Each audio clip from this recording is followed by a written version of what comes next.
Konnichiwa, YouTube. This is a long overdue video on Asperger's and creepiness, weirdness. Weird is an Anglo-Saxon word connoting a spooky, sort of creepy, sort of spiritual feeling that some situations give you. But there you have it. That's everything I learned in Miss Payne's English Lit class. Now, creepiness. Well, I have a high tolerance for creepy. I just don't experience creepy anymore. Being an atheist, rationalist, materialist, cynical idealist, with Asperger's syndrome that has mostly an abstract turn of mind to my thinking, I am immune to creepiness. I haven't been creeped out, I don't think, since grade school, since I dropped Christianity in the 3rd grade. Once I was out of Baptist school, I don't know, there were no more creepy feelings. But, and I think, and I don't really respect people that do get creeped out. To me, when you get creeped out at something, it means you don't fully understand or understand the world enough to have a rational explanation and live in the world of ideas and opinions. But having high-functioning autism and passing is totally normal, and even in denial to myself until age 42 that had Asperger's syndrome.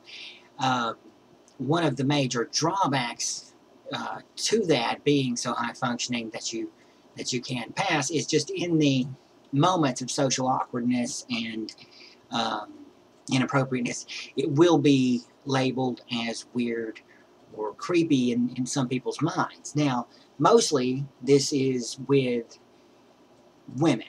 Now, the reason for this is because women have a lot of social skills that are, far beyond what straight men have and what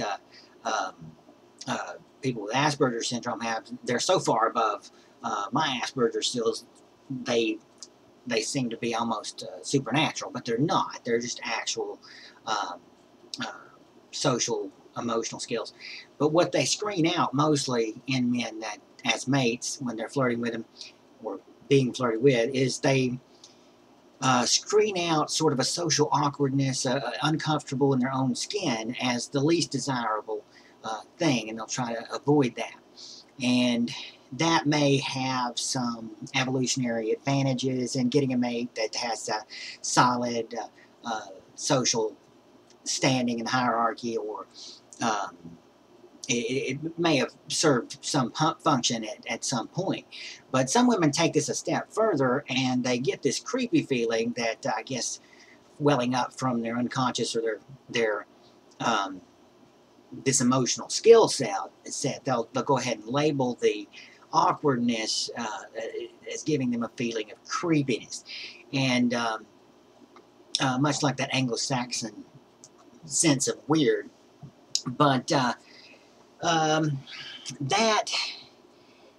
is part of the female emotional social skill set that is so advanced, but it's not part of rational thought. Women prefer to rely on their feelings and this hunch and the vibes they get, rather than rational abstract thought.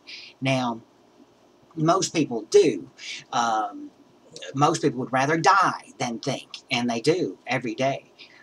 Bertrand Russell quote there. But the fact is that I don't think this is actually a good indicator of the person. If someone's socially awkward, it's not indicative of anything bad. It's just indicative that they are more self-conscious, maybe more intellectual, maybe they have Asperger's syndrome.